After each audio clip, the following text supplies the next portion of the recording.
Admission of ये partner करने जा रहे हैं। ये चैप्टर में सबसे बड़ा प्रॉब्लम, सबसे ज़्यादा खिंचा हुआ चीज़ जो है that is one thing, goodwill.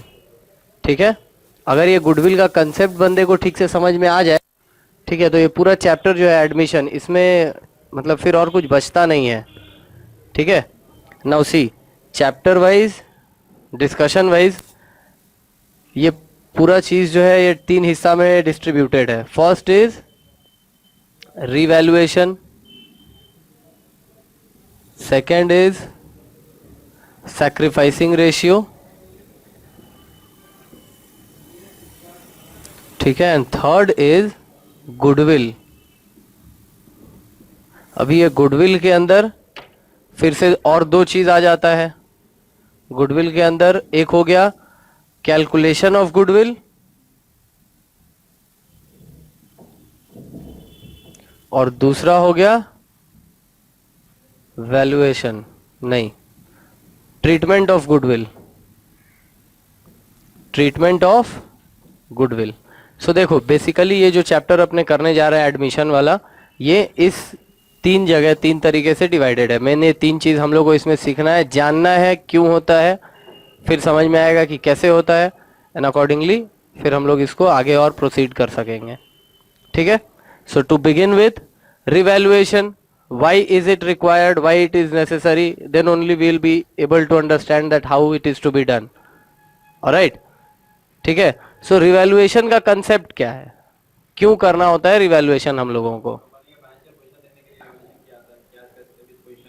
तो फाइनेंशियल पोजीशन तो किसी भी टाइम जानने का जरूरत पड़ सकता है। क्यों एडमिशन के ही टाइम में तुमको फाइनेंशियल पोजीशन का याद आया?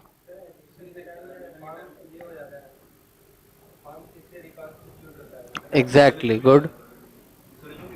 डिसोल्यूशन, अच्छा कुछ भी बोल रहे हो या कुछ काम का बोल रहे हो? डिस्क्लेमर दे के बोलो। ठीक है, सी पॉइंट इज, जब कभी भी हम लोग का फर्म रिकंस्टिट्यूट होगा, ठीक है, रीऑर्गेनाइज होगा, ठीक, हर उस टाइम पे हम लोग को रिवैल्यूएशन का जरूरत पड़ता है। रिवैल्यूएशन का जरूरत हम लोग को ऐसे भी for the purpose of valuation पड़ता है। ठीक है, अभी रिकंस्टिट्यूशन माने क्या? एडमिशन होने से क्या होगा? पूरा स्टोरी, पूरा फॉर्म का सारा तामझाम चेंज होगा या नहीं होगा? ठीक है ना, पहले 2 जन के बीच में प्रॉफिट्स बढ़ता था, अभी मान लो और 2 जन पार्टनर बन गया, या एक आदमी पार्टनर बन गया, या फिर change in profit sharing ratio, in that case also हम लोग को ये रिवैल्यूएशन करना पड़ता है। क्यों करते हैं? ये तो मतलब लॉ हो गया कि करना पड़ता है। Logical explanation that why we need this. अभी मान लो एक आदमी, मेरा ही सिर्फ बिजनेस है, ठीक है, तो मेरा बैलेंस शीट में कुछ इस तरीके से दिख रहा है अभी, this is my capital 100 rupees and this is asset 100 rupees का, मान लो, ठीक है। तो ये 100 रुपीज का जो एसेट दिख रहा है, एक्चुअल में इसका बुक वैल्यू है 200 रुपीज, ठीक है, लेकिन मतलब हमको फायदा क्या मिलेगा? ठीक है, पैसा के हिसाब से हमको क्या फर्क पड़ता है? हम यहाँ 200 कर देंगे, यहाँ 200 कर लेंगे, क्या मजा मिलेगा? कोई कैश में को लाके दे देगा, कोई सामान में को दे देगा, नहीं, खाली अकाउंटिंग एंट्री का ही तो बात है। ये 100 रुपया देख के क्या तकलीफ हो रहा है हमको? हम इसको चेंज भी क्यों करें? ठीक है ना, रिवैल्यूएशन का जरूरत नहीं है हमको। हमको तो पता है कि जब बेचेंगे, ये वाला जब बेचेंगे तो हमको 200 मिलेगा, ठीक है, ये हमको पता है। और जिस दिन 200 मिलेगा, 100 रुपया मेरा कैपिटल के बाद प्रॉफिट कितना बचेगा? 100 रुपया। ओनर कौन है? अकेले हम। 100 रुपया किसको मिलेगा? हमको। तो 200 मिला, 100 कैपिटल 100 प्रॉफिट बोल के अगर आज हम जाके इसको चेंज कर देंगे, तब क्या होगा? 200 रुपया में तो एसेट बिकेगा, मार्केट वैल्यू तो वहीं का वहीं है, मेरे बुक वैल्यू 250 कर देने से थोड़ी 250 में बिकेगा, ठीक। 200 रुपया बुक वैल्यू हम इसको कर देंगे तो ये बिकेगा 200 में, कैपिटल का हमको कितना मिलेगा? 200, प्रॉफिट का 0, तो अल्टीमेटली मेरे को मिला कितना? 200। ऐसे चाहे वैसे, तो अभी इसमें होशियारी दिखा के फायदा नहीं है। Better I leave it like this only. Clear?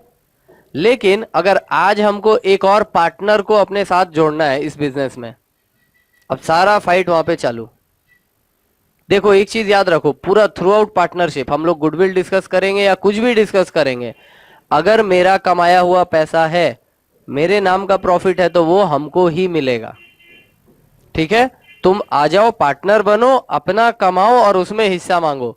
मेरे कमाए हुए ना गुडविल में तुमको कुछ देंगे हम, ठीक है, और ना ही मेरा कमाया हुआ ये रिवैल्यूएशन इस टाइप का चीज, ना इसमें हम तुमको कोई शेयर देंगे। ठीक, now see just take an example. एक बंदा आया बी, उसको भी मेरे साथ बिजनेस करना है। ही सेड कि भाई 100 रुपया आपका कैपिटल है, हम भी कैपिटल दे दे रहे हैं 100 रुपया, ठीक है, हमको इक्वल पार्टनर बना लीजिए 1:1। इस पोजीशन में हम उसको पार्टनर बनाएंगे कभी? क्योंकि आज वो पार्टनर बन गया। देखो ये 100 रुपया का जो गैप था, ये क्रिएट कौन किया था? हम किए थे ना। हम खरीदा एक तो फ्लैट, उसके ऊपर हम अपने बुक्स में डेप्रिसिएशन दिखाते रहे, मेरा प्रॉफिट हर साल कम होता रहा, राइट, जबकि एक्चुअल में वो फ्लैट जो है वो एप्रिशिएट होता रहा, कहां उसका दाम गिर रहा है। लेकिन बुक्स में हम अकाउंट्स का पालन करते हुए अच्छा अकाउंटेंट को रखा, और वो अच्छा अकाउंटेंट अच्छा से डेप्रिसिएशन दिया, कोई प्रॉब्लम नहीं। ठीक, सो ये 200 का चीज 100 जो हुआ मेरे बुक्स में, ये 100 रुपया का चोट कौन बर्दाश्त किया? मेरा कैपिटल अकाउंट में से प्रॉफिट माइनस हुआ ना। ठीक है, मेरे कैपिटल अकाउंट से प्रॉफिट माइनस हुआ, किसी और के नहीं। अब अगर तुम इसमें पार्टनर बन जाओगे, मान लो सपोज कि आज तुमको हम पार्टनर ले लिए, ये कंडीशन पे 100 रुपया तुमसे लिए, 100 रुपया तुमको कैपिटल दे दिए, ठीक, अब तुम इक्वल पार्टनर हो गए। और मान लो कि दूसरे दिन अब ये बिजनेस बेचने का बात हो गया, बंद करो इसको, बेचेंगे। कैश कितना है? 100 रुपया। ये एसेट कितने में बिकेगा? 200 में। टोटल कैश कितना हुआ? 300। 100 तुमको मिला, 100 हमको मिला, प्रॉफिट कितना बचा? 100।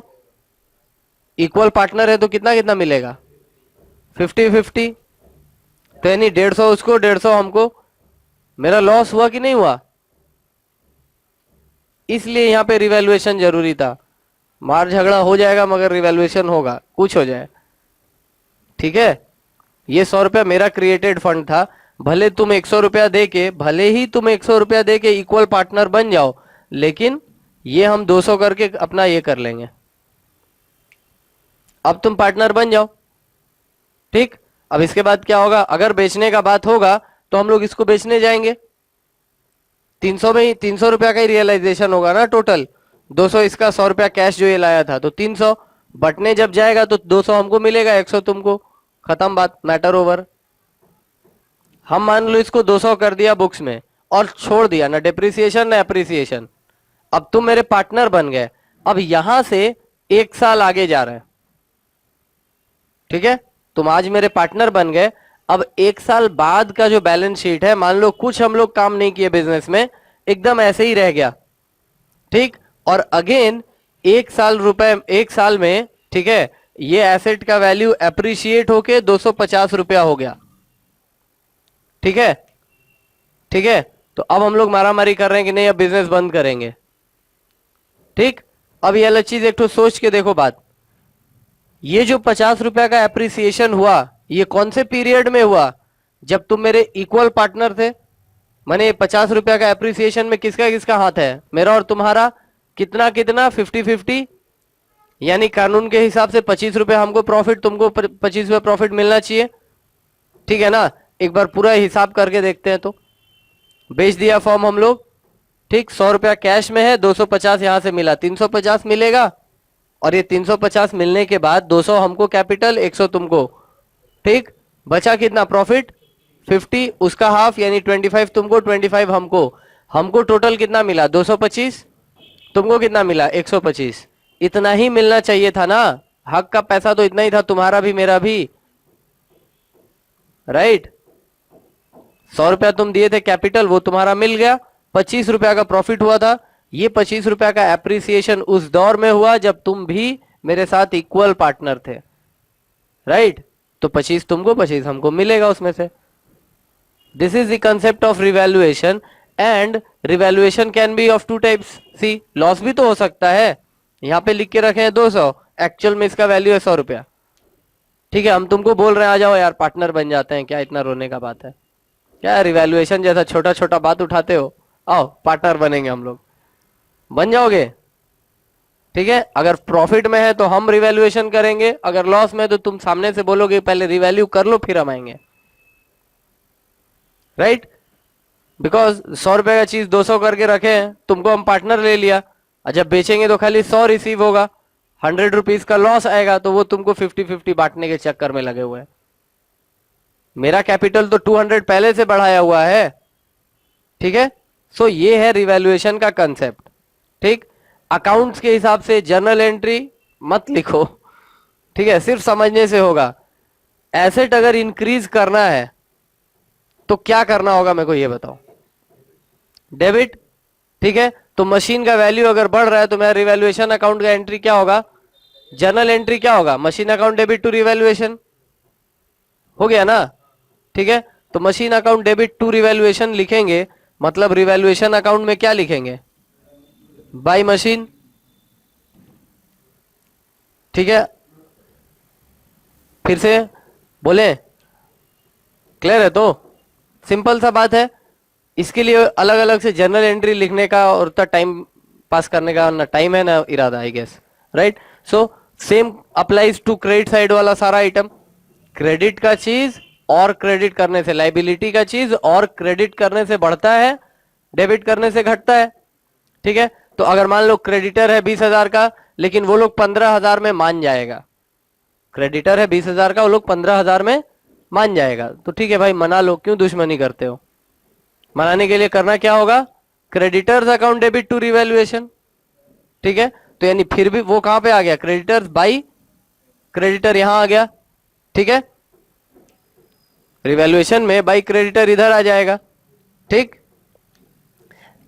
अगर यहां से रिवैल्यूएशन समझ में आता है, वेल एंड गुड। अगर इसमें भी प्रॉब्लम होता है तो एक और आसान रास्ता, सारा प्रॉफिट इधर, लॉसेज इधर, ठीक? प्रॉफिट उस साइड में, लॉसेज इस साइड में। देखो रिवैल्यूएशन का एक और एंगल, रिवैल्यूएशन में प्रॉफिट्स इधर, लॉसेज इधर, ठीक है? तो प्रॉफिट कब होगा? जब एसेट इंक्रीज होगा, एसेट इंक्रीज होगा, या लाइबिलिटी डिक्रीज होगा, या फिर लॉस कब होगा? एसेट डिक्रीज होगा, लाइबिलिटी इंक्रीज होगा, ठीक? ये कर देंगे। जो बैलेंसिंग अमाउंट होगा that will go into partners capital account as profit on revaluation और loss on revaluation, whatever the case may be. But here also you need to remember one thing, that profit or losses will be distributed among old partner in old ratio, in old PSR, profit sharing ratio, ठीक? देखो मेरे example में हम अकेले थे, तो इसलिए मेरे यहाँ PSR का चक्कर नहीं था, जो था मेरा था 100% प्रॉफिट शेयरिंग रेशियो था, ठीक है? तो हम, क्योंकि अभी हम 4 जन और उसमें जोड़ देते ना, तो एग्जाम्पल और कॉम्प्लिकेटेड हो जाता, तो हम लोग को अभी जरूरत नहीं था उसका। दो भाई, लो मुंह पे मार लो, ठीक है? तो यहां तक क्लियर है? यहां तक क्लियर है? रिवैल्यूएशन बस इतना ही है, ठीक? अगर इसके बावजूद भी प्रॉब्लम होता है तो तुम लोग के पास कोई एक तो बुक होगा जिसमें जर्नल एंट्री होगा, तो वहां से रट मारो। हुआ? डन? ऑब्वियसली हाँ, हाँ, जो डिफरेंस अमाउंट है वही आएगा, ठीक है? क्योंकि देखो अगेन, हम जिस एंगल पे, हम जिस टोन में बात कर रहे थे उसमें क्या बात हो रहा था कि कितना कम करना है, उतना ही तो, ठीक है? तुम अगर 15,000 का एंट्री मार दोगे तो यानी 15,000 कम होके 20,000 था बैलेंस शीट में, अगले बैलेंस शीट में 5,000 हो जाएगा ना, ठीक है? एनीवेज डिफरेंस अमाउंट ये दोनों साइड मिलेंगे। Revaluation is done. Now sacrificing ratio थोड़ा छोड़ देते हैं, बाद में डिस्कस करेंगे। Will get into goodwill right now, ठीक है? अच्छा, गुडविल का कैलकुलेशन पहले है, कैलकुलेशन ऑफ गुडविल, उसके बाद हम लोग जाएंगे ट्रीटमेंट ऑफ गुडविल में। तो पहले कैलकुलेशन ऑफ गुडविल के बारे में बात कर लेते हैं, और एक बार उससे भी पहले ये समझने का कोशिश करते हैं at least that what actually is goodwill, ठीक है? नाम, हाँ, सुनाम, हाँ, जब सुनामी हो जाता है तो प्रॉब्लम हो जाता है। खैर, गुडविल नो, प्रॉफिट के वजह से जो नाम हो रहा है वो गुडविल है। इसको वैल्यू कैसे कर सकते हैं फिर? 10 जन तुम्हारा नाम ले रहा तो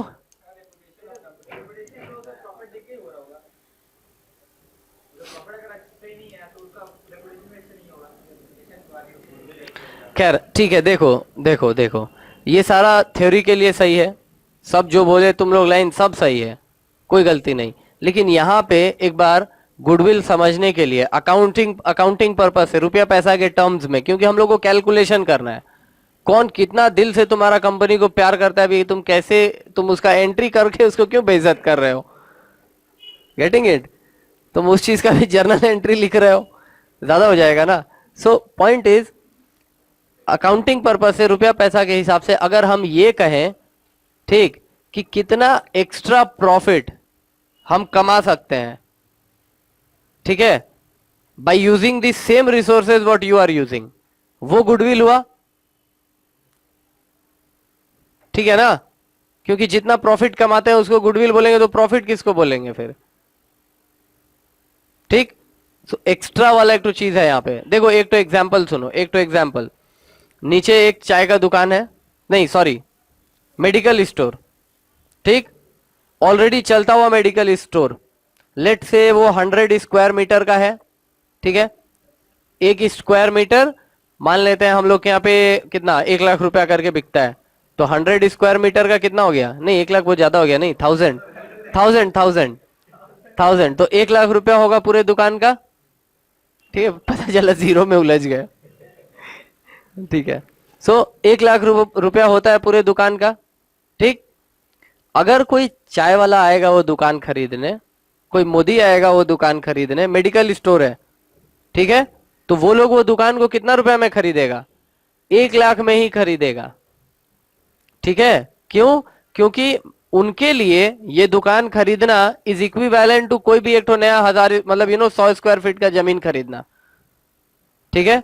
आप मतलब दवाई बेचते थे उससे कोई फायदा नहीं होने वाला। अब एक तो चाय वाला आएगा, वो जगह देखेगा भाई 1 लाख रुपए हम दे सकते हैं, लेकिन अगर हमको वहां पे मेडिकल स्टोर ही खोलना है और वो बंदा 1,20,000 मांग रहा है, तो हम उसको एकदम खुशी खुशी 1,20,000 पकड़ा देंगे, लो भाई। क्यों? क्योंकि यहाँ पे ऑलरेडी एक मेडिकल स्टोर था, ये मोहल्ले के लोग जानते हैं कि ये मेडिकल स्टोर है, इसके नहीं होने मतलब ये दुकान अगर हम चलाएंगे तो इस बात का हमको फायदा मिलेगा, ये already established and running business है। किसी का सर में दर्द होता है तो आदमी सीधा एकदम दौड़ते आता है कि भाई यहाँ से एक तो डिस्प्रिन लेना है। अभी घर से आदमी आएगा डिस्प्रिन लेने, देखेगा तुम चाय बेच रहे हो तो थोड़ी बहुत अच्छा चलो हटाओ 2 कप चाय ही दे दो, ठीक ना। बोले आए तो दे डिस्प्रिन ले, हटाओ चाय दो, उसी से देखते हैं कुछ तो होगा ही, नहीं होता है ना ऐसे, ठीक है। तो चाय वाले को आपके गुडविल से फायदा नहीं होगा, ठीक है। See goodwill is something that should be converted in money, वो पैसा में कन्वर्ट होना चाहिए, अदरवाइज फिर काहेगा गुडविल? सब कंपनी के बारे में अच्छा अच्छा बोल रहा है और कंपनी का स्टेटमेंट में लॉस पे लॉस आया जा रहा है, तो ऐसा गुडविल लेके कहां जाएंगे हम लोग, ठीक है। सो ये एक्चुअल में गुडविल का एक तो आइडिया के लिए। नाउ अब लिखो, अब थोड़ा सा सम्स करो इसके ऊपर, ठीक है। हेडिंग लिख लो, कैलकुलेशन ऑफ गुडविल।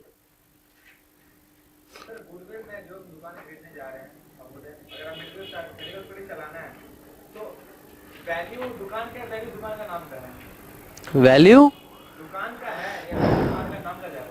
देखो एक्चुअल में ये गुडविल का वैल्यू ना दुकान का है ना दुकान का नाम का है। तुम नाम रख दोगे शाहरुख मेडिकल्स तो लाइन नहीं लग जाएगा बाहर कि हमको भी दवाई दो, हम भाई बीमार नहीं है फिर भी दवाई दो, ठीक है ना। सुनो सुनो बात सुनो, गुडविल एक ऐसा चीज है जो कि बिजनेस से अलग नहीं किया जा सकता। हम एसेट बेच सकते हैं ना, हम यहाँ से चेयर बेच सकते हैं, लेकिन अगर एडुटेक्निक का नाम है मार्केट में तो हम वो नाम नहीं बेच सकते किसी को। हम बोलेंगे कि हम कुछ नहीं देंगे आपको, जय हम आपको नाम दे दिया, नाम लेके मेरे को 2 लाख दे दो, नहीं। क्योंकि अगर एडुटेक्निक का नाम है तो जगह के वजह से है, मेरे वजह से है, ठीक। हम अपने आप को अलग कर लेंगे तो वो नाम नहीं रहेगा, ठीक है। उसी तरह से वो नाम के वजह से दुकान का कोई ये नहीं है, क्योंकि हो सकता है कि अगर एक मेडिकल स्टोर बहुत अच्छा चल रहा है तो हो सकता है कि जो दुकानदार है वो बहुत अच्छा आदमी है, बहुत अच्छे से लोगों से बात करता है, ठीक ना। अभी अगर वो जगह भी खरीद लोगे तो थोड़ी तुमको गुडविल मिल जाएगा उसका। लेकिन देखो गुडविल हम तुम लोग बार बार 11-12 में किए हो ना, ये 11-12 में एकदम ही नहीं था क्या पार्टनरशिप? खैर ठीक है, आज अभी समझ लो। Number of year of purchase सुने हो? Number of year of purchase क्या होता है? हमेशा मल्टीप्लाई कर देते हैं हम लोग उसके साथ। सीपीटी का क्लास ठीक से किया है बंदा। खैर, number of year of purchase 3 years. मतलब क्या कि ये वाला जो गुडविल वो बना के जा रहा है, इसका असर कितने साल तक रहेगा? क्योंकि मतलब ये चीज का फायदा हमको जिंदगी भर तो नहीं मिलेगा, ठीक ना? एक मेडिकल स्टोर है, वहां पे एक बंदा बहुत अच्छा सेल्समैन लगा दिया है, बहुत अच्छा वो डील करता है कस्टमर लोग के साथ, इसलिए कस्टमर लोग लाइन लगा लगा के आता है वहां पे, 2 दुकान छोड़ के आता है उसके यहाँ, ठीक है? अगर वो छोड़ के चला जाएगा और उसके जगह में एक खड़ूस आदमी आ जाएगा, तो भी मतलब कुछ दिन तक तो उसको ढूंढते ढूंढते लोग आएंगे, ठीक है? मान लो 2 साल, 2 साल तक माने उसके नाम से लोग आएंगे यहाँ पे। उसके बाद आपका क्रेडिट, अगर आप अपना नाम बना सके तो आएंगे लोग, नहीं तो नहीं आएंगे। तो number of year of purchase कितना हुआ? 2 साल हुआ। उसके बनाए हुए नाम से मेरे को 2 साल तक तो फायदा हुआ, ठीक? So number of year of purchase is 2 years. After that यात्री अपना सामान का खुद जिम्मेवार है। आप समझिए, बिजनेस कर रहे हैं आप, समझ आ रहा है ना? गुडविल एक ऐसा चीज है जो कि बिजनेस से अलग नहीं कर सकते हम लोग, ठीक है? और उसको आप मिटा नहीं सकते, कोई सामान नहीं है ना, ये सामान नहीं है, ये एक हिडन एसेट है जो कि मतलब आई विल नॉट से इंटेंजिबल ऑल्सो, ना दिखेगा ना कुछ, एट टाइम्स फिक्टिशियस हो जाता है, वो एक और नया झमेला है, ठीक है? But see, it is something, it is an asset which is hidden, खजाना की तरह, छुपा हुआ खजाना। लोगों को पता है यार ये दीवार में तोड़ेंगे ना तो इसके अंदर इतना सोना चांदी है, बस ना कोई तोड़ के देखा है, ठीक? नहीं कभी को उसमें से कोई कुछ निकाला है, लेकिन ये एक तो अफवाह की तरह है। इसी तरीके का चीज है goodwill. It is there but it can't be touched, it can't be heard, it can't be felt. इसको एसेट इसलिए ट्रीट करना है बिकॉज हम लोग मशीन खरीदते हैं तो वो जो एक्सपेंस होता है मशीन का, उसके बदले हम लोग को मिलता क्या है? कमाई। तुम्हारे गुडविल के बदले नहीं मिल रहा तुमको कमाई, मशीन बेच के ही पैसा कमाते हो, यूज करते हो ना बिजनेस में उसको। गुडविल को भी तो बिजनेस में यूज कर रहे हो। हाँ, वही तो कह रहे हैं, वो दुकानदार मेडिकल वाला मेरे से 1,20,000 मांगा, 1 लाख के दुकान का हम दिए ना उसको, तो ये 20,000 किस बात का दिए? गुडविल का दिए, ठीक है? और ये हम देने के लिए तैयार क्यों हो गए? क्योंकि हम जब अपना कैलकुलेशन किया घर में बैठ के, वैल्यूएशन ऑफ गुडविल जब हम किए, तो मेरा आंसर आया 25,000, वो मांग रहा है 20,000। हम खुशी खुशी पकड़ा दिए, ले भाई पकड़, बहुत अच्छा। अगर वो मेरा कैलकुलेशन में आया 18 और वो मेरे से मांगता है 1,20,000, तो थोड़ा रोते गाते, थोड़ा बार्गेनिंग और करते, छोड़ दो यार इतना जुल्म मत करो, है कि नहीं? क्लियर है यहां तक? ठीक है, अच्छा तुम लोग लिखो, हेडिंग लिख लिए, अब उसके आगे लिखो मेथड, वो फर्स्ट मेथड, पहला पॉइंट नंबर 1, एवरेज प्रॉफिट, है ना? Average profit method.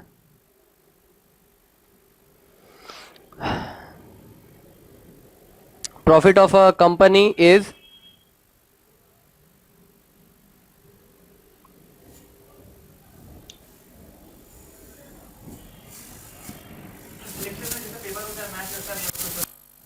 वैसे तो क्यों नहीं मिलता है?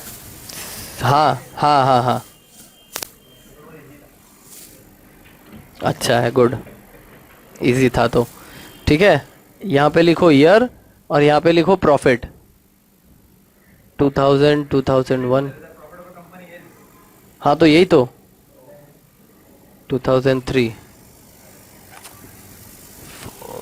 3, कुछ भी लिख लो, 7 नहीं,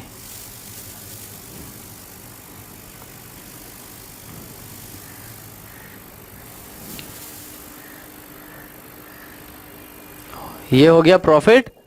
number of year of purchase, let it be 3 years, 3 years, number of year of purchase 3 years, देखो किसी से पूछो। Number of year of purchase 3 साल, तो गुडविल लिख लो, goodwill is equal to average profit into number of year of purchase. तो ये हो गया goodwill, average profit into number of year of purchase. हाँ हाँ, हो गया ये। सेकंड लिखो, second point, weighted average method. Weighted average method,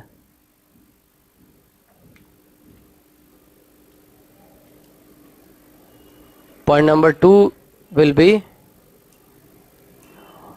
हो गया ये, हाँ, वेटेड एवरेज मेथड।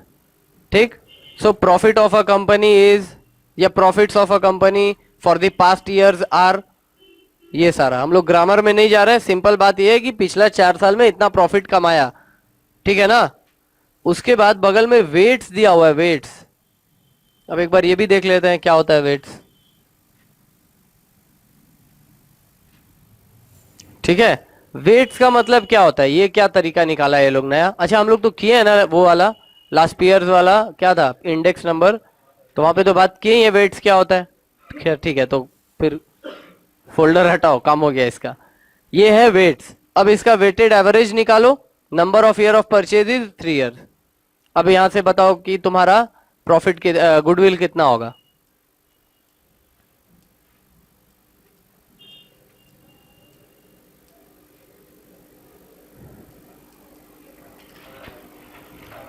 अठारह हजार, ठीक है, ठीक ही होगा। देख लो सब लोग कह रहा है 18,000। कैलकुलेशन कैसे होता है ये, मल्टीप्लाई होगा और डिवाइड होगा 3 3 6 1 7 से, ठीक है। तो वो एवरेज आ जाएगा, weighted average. Now goodwill is equal to weighted average profit into number of year of purchase. ठीक है, कितना आया, 18,000, 8 चेक करो। Number of year of purchase is 3, ठीक है। देखो ये मल्टीप्लाई होगा, प्रॉफिट इनटू वेट, 5 8 6 5, कितना हुआ ये, 4 नहीं, ये 7, कितना हुआ। अच्छा ये कितना हुआ, जोड़ के मेरे को बताओ, 28, ठीक है ना। और ये वाला 7, तो तुम लोग ही बता रहे हो, कैलकुलेशन भी इतना गड़बड़। So average weighted average profit, ठीक है, इज इक्वल टू 24,000 बाई 7, बस इतना ही छोड़ दे रहे। Therefore goodwill is equal to 24,000 by 7 into 3 years of purchase बोले थे, कितना आ रहा है, 10,250, ठीक है, जो भी आ रहा है छोड़ दो। गुडविल हुआ 85, ठीक है भाई 85। चलो और कुछ पॉइंट कुछ है तो भी बता दो। ले लो भाई तुम 0.76, जो मन करे ले लो, हटाओ। प्रोसेस क्लियर है, तरीका समझ आया। So this was goodwill, weighted average goodwill, ठीक है।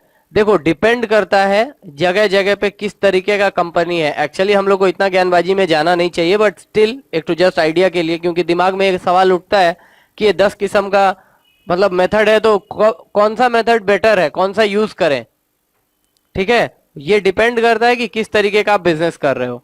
अगर हम कोई ऐसा बिजनेस में जा रहे हैं जिसमें कि पीयर रिव्यू नहीं कर सकते, मतलब सेम टाइप का कंपनी से अपने आप को कंपेयर नहीं कर सकते, तो हमको एवरेज प्रॉफिट मेथड लेना होगा, ठीक है। अगर मेरे पास सेम टाइप का एक तो बिजनेस है, तो प्रॉफिट को सीधा मल्टीप्लाई करना गुडविल निकालने के लिए is not a good idea. हमको क्या करना चाहिए इस केस में, अगर हम मेरे पास एक कोई कंपनी है जिससे हम अपने आप को कंपेयर कर सकते हैं, तो हम निकालेंगे सुपर प्रॉफिट। क्योंकि भाई 10,000 रुपया लगा के एक तो मोदी 2,000 रुपया कमा रहा है, और वही 10,000 रुपया लगा के एक दूसरा मोदी है, वो 1,200 रुपया या लेट से कुछ उससे एक्स्ट्रा कमा रहा है। तो जो एक्स्ट्रा कमा रहा है वो गुडविल के वजह से कमा रहा है ना, ठीक है। तो यहां पे हम लोग को सुपर प्रॉफिट लगेगा, ठीक। मेथड नंबर 3 आई गेस, ठीक है। क्या था, super profit method, super profit method. Method number 3 is super profit method. Calculation देखो, आसान रास्ता कैसे ज्यादा दिन तक के लिए याद रखोगे तुम लोग इसको, वो देखो, ठीक है। Goodwill is equal to super profit minus, अरे यार, super profit into number of year of purchase, ठीक है। तो देखो, तुमको ये गुडविल निकालना ही है, ठीक। Number of year of purchase question में दिया हुआ ही रहता है, तो तुमको पता क्या नहीं रहता है, सुपर प्रॉफिट नहीं पता रहता है, ठीक है। तो सुपर प्रॉफिट कैसे निकलेगा, देखो, super profit is equal to actual average profit, ठीक है, माइनस नॉर्मल प्रॉफिट। बता रहे हैं, आ रहे हैं, हाँ हाँ हाँ। एक्चुअल मैंने जो हुआ रियली, और नॉर्मल यानी नॉर्मल में कितना होना चाहिए था, ठीक है ना। सो एक्चुअल एवरेज प्रॉफिट जो भी इससे पहले तुम लोग निकाले वो क्या था, मेरा कंपनी का इतना इतना इतना प्रॉफिट, एवरेज कितना हुआ बताओ। तो ये प्रॉफिट जो हम तुमको बता रहे थे, ये क्या एस्टिमेटेड प्रॉफिट था, एक्चुअल था, तो एक्चुअल एवरेज प्रॉफिट, ठीक, माइनस, अब ये नॉर्मल प्रॉफिट का चक्कर है, क्योंकि average I mean actual average कैसे निकालते हैं वो पता है तुम लोग को। अब प्रॉब्लम फंसा कि नॉर्मल प्रॉफिट क्या होता है भाई, राइट, एक बार वो भी देख लो। नॉर्मल प्रॉफिट, ठीक है, normal profit. So normal rate of return तुमको दिया हुआ रहेगा, normal rate of return, normal rate of return into capital employed, यानी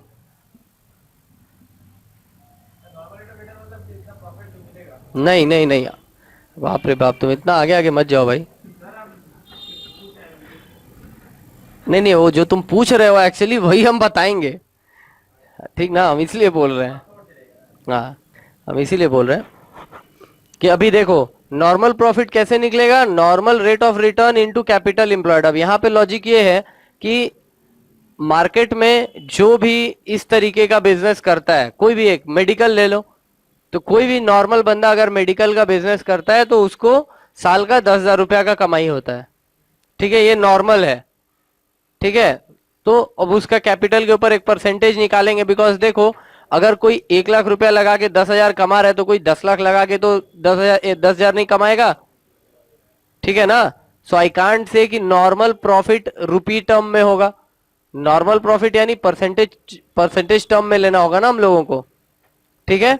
सो लेट अस से कि on an average we have found कि नॉर्मल रेट ऑफ रिटर्न 10% है, ये तुमको क्वेश्चन में दिया हुआ रहेगा, ये तुमको कैलकुलेट नहीं करना है, ठीक है। So normal rate of return अगर 10% है, ठीक, यानी अगर आदमी 100 रुपया लगाता है तो 10 रुपया कमाता है, ठीक, इनटू कैपिटल एम्प्लॉयड, हम कितना लगाए हैं, ठीक ना, हम कितना लगाए हैं, हम जितना लगाए हैं उसका 10% हमको मिलना चाहिए, ये नॉर्मल होगा, नॉर्मल प्रॉफिट, ठीक है। तो ये तो तुमको डायरेक्टली दिया हुआ रहेगा, व्हाट अबाउट दिस,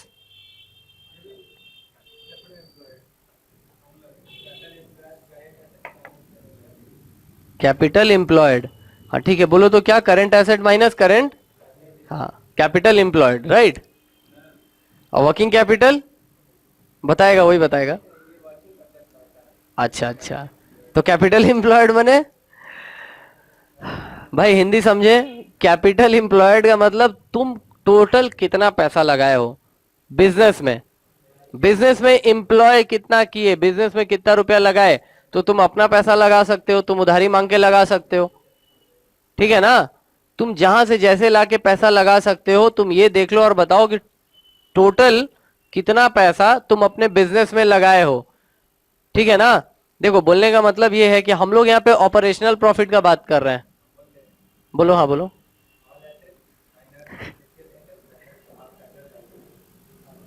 देखा, ठीक, आ गया, खैर, ठीक है, गुड। देखो यहाँ पे कैपिटल एम्प्लॉयड का जो कंसेप्ट है इसमें बात सिंपल इतना ही है, ये दो अप्रोच है, दोनों तरीके से ये चलता है, ठीक है। ये देखो ये चीज तुम लोग को इससे शायद समझ आए, बैलेंस शीट कैपिटल से 100 रुपीज, रिजर्व एंड सरप्लस अलग से नहीं लिख रहे हैं क्योंकि हम लोग कंपनी अकाउंट्स बना नहीं रहे, ठीक है ना। हम लोग तो प्रोपराइटर फॉर्म में है या तो पार्टनरशिप फॉर्म में है, तो कैपिटल में ही तो सब एडलेस होते रहता है, अलग से तो लिखा नहीं जाता।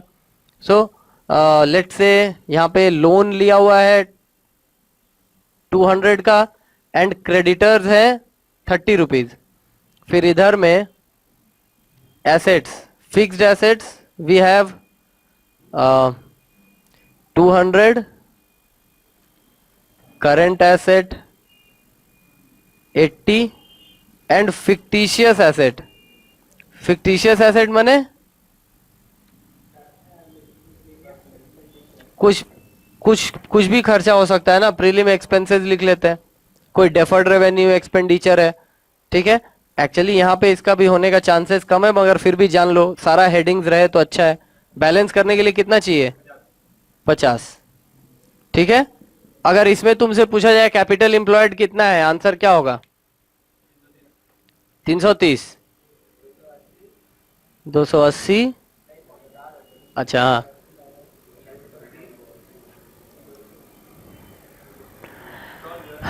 सब सही है, ठीक है। एक जगह में खाली तुमसे गलती हो रहा है और तुम्हारा डेफिनेशन में भी वही गलती था। एनीवेज देखो, कैपिटल एम्प्लॉयड का मतलब होता है ये लोन रहेगा, outsider liability, outsider current liability, outsider liability नहीं, आउटसाइडर्स करंट लाइबिलिटी, ठीक है। Because that is the amount जो कि चालू है ना, वो तो कभी भी वो लोग वापस मांग लेगा, तो उसको कैपिटल नहीं बोल सकते। लेकिन एक्चुअल मेरा बिजनेस में कितना पैसा लगा, तो मेरा टोटल 300 रुपया लगा हुआ है बिजनेस में, और ये 300 के ऊपर सब लोग इतना कमाते हैं, तो हम कितना कमा रहे हैं। कैपिटल एम्प्लॉयड हमेशा फुल में रहेगा, ठीक है। Long term, all long term liabilities including capital, all long term liabilities. तो देखो दो एंगल है इसको कैलकुलेट करने का, ठीक है। एक है ये वाला साइड, ठीक है, ये दोनों जोड़ के ये minus. So capital employed is 100 plus 200 minus 50, कितना आया? 250, ठीक है। दूसरा एंगल है ये दोनों को ऐड करके ये माइनस, ठीक है। तो यानी कि तुम्हारा assets that is 200 plus 80 minus 30, again 250 आया, ठीक है। जो फॉर्मूला वो बताया that is also very good. वो जो फॉर्मूला बोला उसमें क्या था, ये वाला जो चीज है ना, इसको और एक्सपैंड कर दिया गया। तुमको टोटल बोला इसका 330 है ना, so he said total asset minus fictitious asset, तो घुमा फिरा के तो यही हो गया ना, माइनस आउटसाइडर्स लाइबिलिटी, अगेन 250। देख लो एक बार, तीन तो फॉर्मूला तीनों है, देख लो, ठीक है। कुछ डाउट है?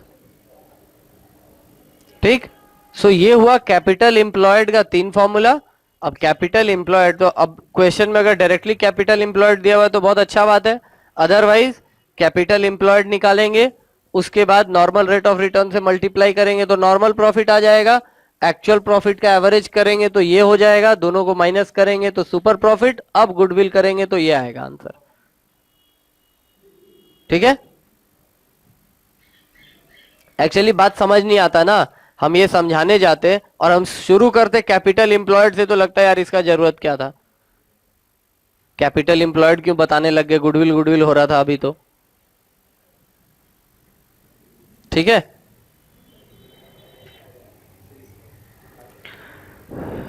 हाँ हाँ हाँ, अच्छा कॉपी डाउन से पहले फॉर्मूला लिख लेते हैं ना, ठीक है, पहले फॉर्मूला लिख लेते हैं, हम बता देते हैं। देखो कैपिटल एम्प्लॉयड का फॉर्मूला क्या हो गया, फिर कैपिटल एम्प्लॉयड का फॉर्मूला हो गया capital plus long term loan, long term loan minus fictitious asset, ठीक। एक फॉर्मूला, सेम चीज का दूसरा फॉर्मूला हो गया total asset minus fictitious asset minus creditors या short term liabilities, short term liabilities, ठीक है। तीसरा फॉर्मूला फिक्स्ड एसेट, ये मत लिखो, ये यहां पे हम लोग को दिख रहा था, ऐसे मत लिखो, वी डोंट नीड दिस। दो फॉर्मूला लिख लो इसका। टोटल एसेट 280 हुआ। 280 नहीं हुआ ना, टोटल एसेट मने 330। गुड।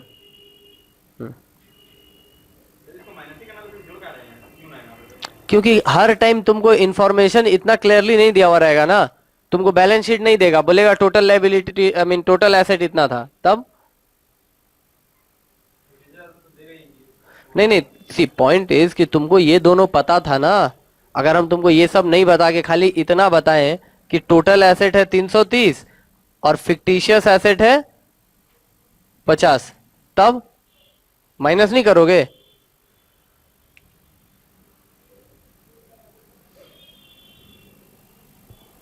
हो गया सुपर प्रॉफिट मेथड?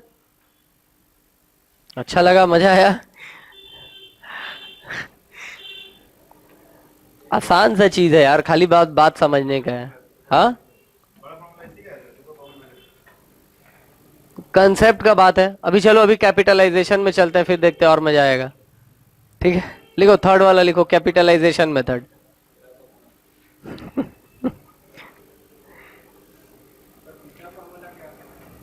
तीसरा नहीं लिखे हम। Fixed asset plus current asset minus creditor, ये थोड़ा I mean minus short term liability, उसको लिखने दो। Fixed asset plus current asset minus short term liability, ये कंफ्यूजन बढ़ाने वाला फॉर्मूला है, इसलिए नहीं लिखाया था। ठीक है, ठीक है। सो ये हो गया। अब लिखो कैपिटलाइजेशन मेथड, और पहले बात समझो। सुपर प्रॉफिट मेथड में लॉजिक क्या था कि भाई हम जितना कैपिटल लगा रहे हैं उसके ऊपर नॉर्मली हमको इतना कमाना चाहिए। ठीक है, हम मान लो 1 लाख रुपया लगाया, सब लोग 10% के हिसाब से कमाते हैं, ठीक ना? तो इसका मतलब हमको भी 10% के हिसाब से 10,000 कमाना चाहिए था। ठीक, हम एक्चुअल अपना प्रॉफिट देख रहे हैं तो हम मेरा कमाई हो रहा है 15,000, यानी 5,000 रुपया हम ज्यादा कमा रहे हैं। क्यों कमा रहे हैं भाई आप ज्यादा? जब सब 10% कमा रहा है, जब सब आपके इतना पैसा लगा के खाली 10,000 रुपया कमा रहा है, तो आप 5,000 रुपया ज्यादा क्यों कमा रहे हैं? ठीक है, ध्यान से सुनो ये बात।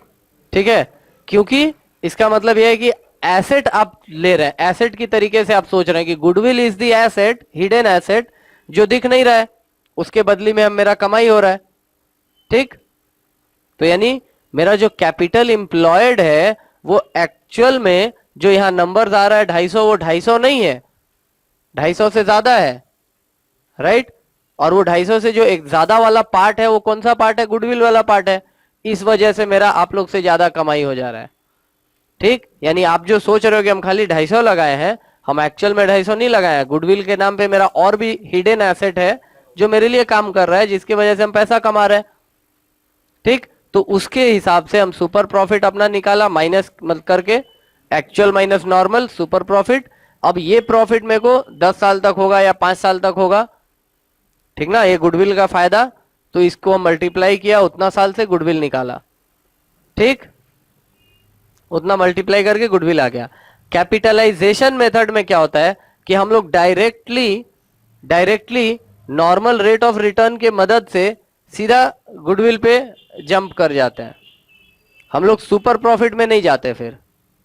ठीक है, see by saying that what I mean is, normal rate of return है 10%। ध्यान से सुनो, हाँ, हम लोग पहले क्या कर रहे थे और अब क्या करेंगे? नॉर्मल रेट ऑफ रिटर्न 10%, मेरा कमाई हो रहा है 15,000, तो इस हिसाब से मेरा कैपिटल कितना होना चाहिए? 1,50,000। हम लगाए हैं खाली 1,50,000, गुडविल हो गया। पिछला बार क्या था? ध्यान से, हाँ, दोनों में थोड़ा फर्क है।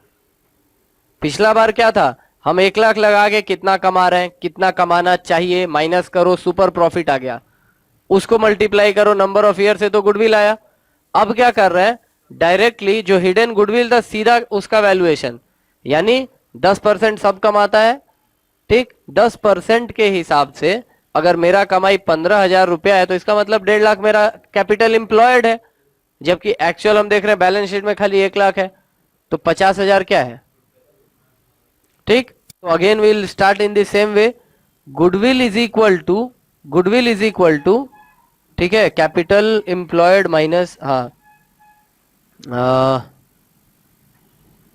1,50,000, हाँ 1,50,000, जो 1,50,000 आ रहा है, let us call it adjusted capital minus actual capital employed, ठीक है, adjusted capital minus actual capital employed, और actual capital employed is equal to ये वाला कैपिटल एम्प्लॉयड, ठीक है।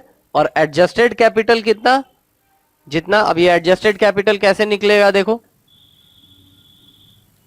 Adjusted capital is equal to average profit, ठीक है।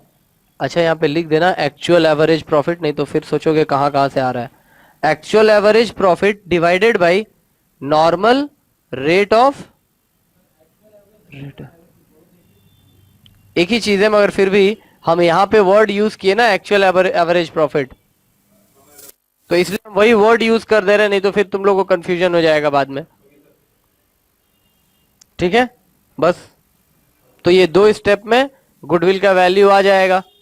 This is called capitalisation method. हाँ बोलो क्या, कहां पे, ये वाला 10% है, चलो तुम 10% लिखोगे तो 10/100 अपने आप आ जाएगा, ठीक है। या फिर हम क्या करते हैं, हम सीधा 0.1 लिखते हैं, 10% होने से, 5 होने से हम सीधा 0.05 लिखते हैं, तो इंटू 100 तो हमको तो नहीं लगता कि उधर जरूरी है। तुम परसेंटेज लिख लेना भाई, उसके बाद नेक्स्ट स्टेप में बाय 100 कर लेना, आ जाएगा वो 100 का इफेक्ट। हुआ ये। एक और मेथड है एन्युइटी मेथड, हाँ, नॉर्मल रेट ऑफ रिटर्न, ये रहा नॉर्मल रेट ऑफ रिटर्न, ठीक है। सो यहां तक क्लियर, ठीक। This was valuation of goodwill. एक और मेथड है एन्युइटी मेथड ऑफ गुडविल, ठीक है, तो वो क्वेश्चन में आएगा तो देखेंगे, बिकॉज आई रियली डाउट कि वो तुम लोग में आता भी है, ठीक है। तो देखते हैं, तुम लोग का शायद होगा, तुम लोग का होगा तो तुम लोग अलग से देखना होगा, ठीक है। सो देखो, with this we are through with तुम्हारा कैलकुलेशन। हाँ क्यों, इतना में हो गया क्या तुम लोग का? अच्छा 5 मिनट का ब्रेक, इसके बाद फिर हम लोग ट्रीटमेंट में जाएंगे। हाँ हम तो पहले ही तुम लोगों को बोले थे कि तैयारी के साथ आना है।